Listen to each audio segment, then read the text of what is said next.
So today I've got it's a branch of Laburnum. I'm just finding a centre. It is rough, and I'm going to drill an 8mm hole in that to go on my screw chuck or worm screw or whatever you want to call it. For the first 4 minutes of this video there's not much sound, if any at all. I was figuring out settings in OBS and had the noise cancellation on too high, but it does come on in a few minutes. So that 8mm hole is just, you're basically just screwing it onto that threaded part of that chuck. It gives it a nice hold and it's nice and easy to get on and get off if you need to. Now because I've only got a bench top lathe and it's only on a really rough wooden stand that I made it, we have got a bit of wobble here, so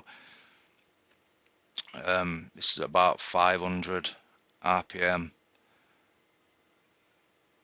With a bigger lathe you can actually go through that wobble, but if I go through that wobble all my shed starts shaking, so it's not a good idea. Things start falling off of hooks and stuff. But you can see a crack through there and some cracks in the other side. So basically these next few minutes of cuts are just going to be trying to cut past that and getting a basic shape on it. Because I can't get many RPMs out of this, it's you're cutting a lot of air, or wood then air, then wood then air, then wood then air. But once it's in balance or more in balance, I think I got it up to about 800, which is plenty really. More would be better, but you can only work with things you've got. So yeah, just working it down. I find with turnings like this that once you start your cut, if you follow it through all the way to the end, even if it's not a finishing cut or your finishing shape, and try not to hesitate through your cut, you get less tool marks, which means less sanding, which is always good in my book. Also speed will help you with that, and not pushing on your bevel, because your bevel will find them air gaps. You could get a massive catch, but at best you're just going to get big tool marks. So I'm cutting what people would call wrong way here. I'm just refining that shape and seeing how it cuts that way, to be honest. Cutting that way with things like this is a good way to try and keep that bark on, even though I weren't trying to. It hasn't got a particularly nice bark, Laburnum. It almost looks waxy, but I do leave it on. It stayed on, so I leave it on. And my initial idea for this was to have like a mixing bowl kind of shape to the outside, and then turn the wings down but have a central boss inside that will hold a candle. I didn't quite achieve that, but you'll see why later on.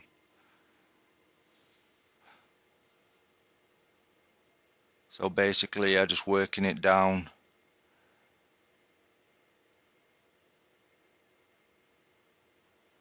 Using that wing just to refine shape.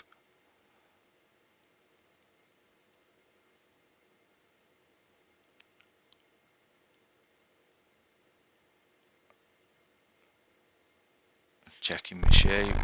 So now we've got a little bit of sound, even though it does get better than this, so I apologise for that. But I'm just using a skew to define a tenon on bottom, a chucking point, and a little bit of a foot. I don't know why I choose to use that finger to feel things, but it's not intentional.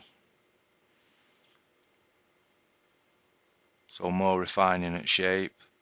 I've got my handle really low for this, and it basically lay the bevel on and turn it slightly until it starts cutting with your handle low.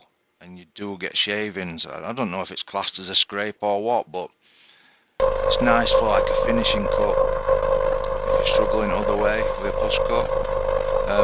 Just using my drill to sand it. I did 180, 120, 180, 240 grit sandpaper on the drill, but because of them air gaps I was just using edge of that sanding pad. A little bit of hand sanding just to get any swirls out with a 240.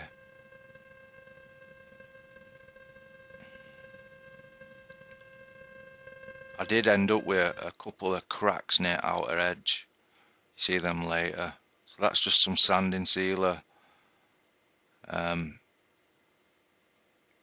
It really does show you what that grain's about, and nice. The richness in Laburnum in that artwood is stunning, I think.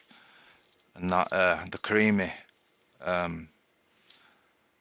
sapwood on the outside is a really nice contrast to it. I'm just going to cut that that waste bit off at bottom that I had to take away to chase that crack away.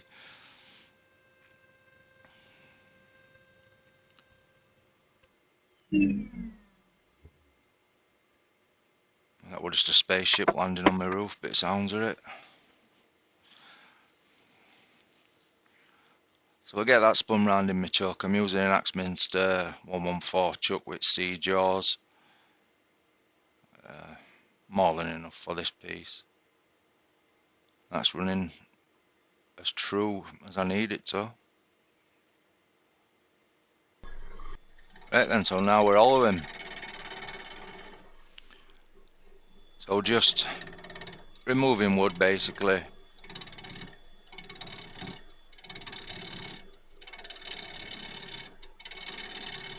And having a look to see what that wood's like on the other side of this log.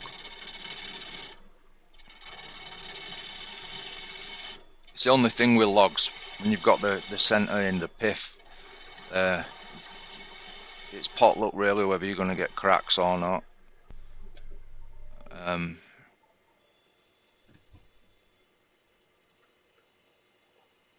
But it don't look too bad.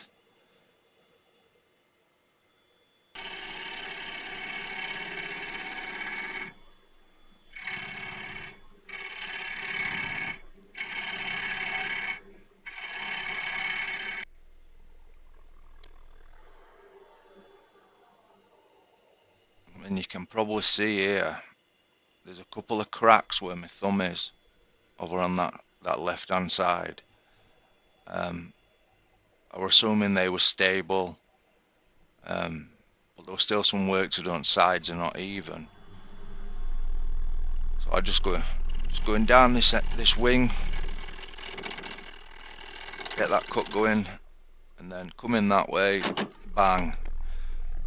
Now that cut wasn't supported. I had my wing facing near enough straight up, which was stupid, but the wood did gain at them cracks. So we call it a design opportunity in woodwork, so especially in wood turning, which basically means you've made a pig's ear of it and you've got to change it entirely what you're doing. So I think at this point I decided in my head that central boss was coming out anyway, and just to make what I'd call like a banana bowl. And I was checking that there weren't any more cracks. Now you might hear people screaming in background because that yellow light that's shining on my wood is called sunshine, and in Yorkshire when that happens some people freak out because it's not something they see often. They think it's aliens or I don't know, but it's actually called sunshine. I used to be a bit scared of it as well when I was little because weird, but yeah, it's called sunshine, that. But basically now just removing wood, removing waste and making shavings.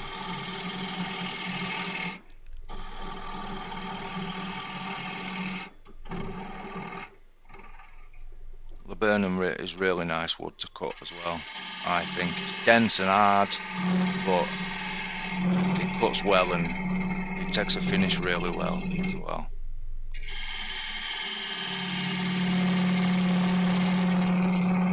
You can hear I'm getting vibration with being off that tool rest. I think I do realise soon and get that tool rest turned inside, because I'm quite a way over there.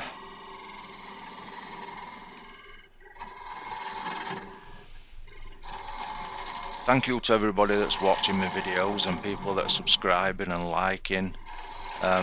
Thank you for getting this far and joining me on my wood turning journey. I'm not a professional by any means, but I just like sharing my creations, and it gives me something to do and keep my mind busy. So that's it, just getting that tool rest inside. It's always a good idea to do it if you can.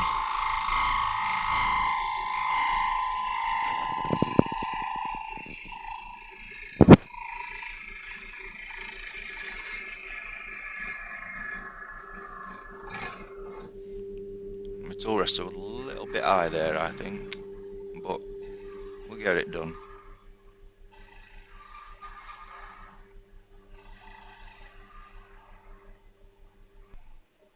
These would be a lot more enjoyable turns if I had a bigger lathe with more ballast, but I can still do them on this lathe. It doesn't really bother the lathe, it's just the stand it's on more than anything. So back to sanding again. We got, again, I do a 120, 180, 240. That's enough, I think. Again, just using edge of that sanding pad and kind of floating it over its surface. You don't want it to grab in that air gap and rip it out of your hands. A little bit of hand sanding.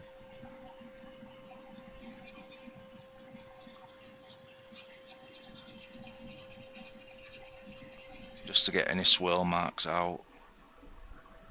And then some pre-thin sanding sealer. And that grain will pop and show its richness. It don't look too bad without it on, but this really does bring it to life.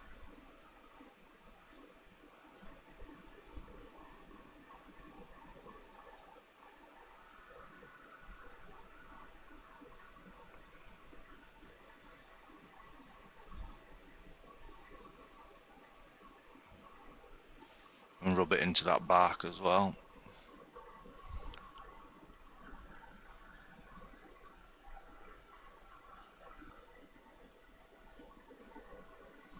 There's a couple of bits in this that look like I've left tool marks in, like on that sapwood and coming out of that knot, but it's actually chatoyance in wood. You can see there it's just gone to the top. It's a beautiful bit of wood, to be fair. So I'm just sanding that bottom off, make it a little bit concave as well so it sits flat.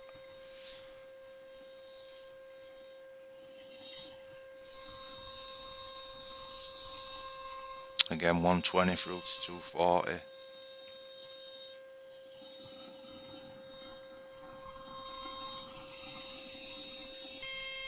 And then some carnauba wax on a buffing wheel. I purchased this buffing wheel from eBay for about £16 I think it was, and just put an M6 nut and bolt through the middle, and I clamped that in my Jacob's chuck. And carnauba wax is cheap as chips, and you hardly use any on a buffing wheel, and it gives you an amazing finish in my opinion. So that's the finish from the buffing wheel. Nice and shiny. Thank you guys. Peace.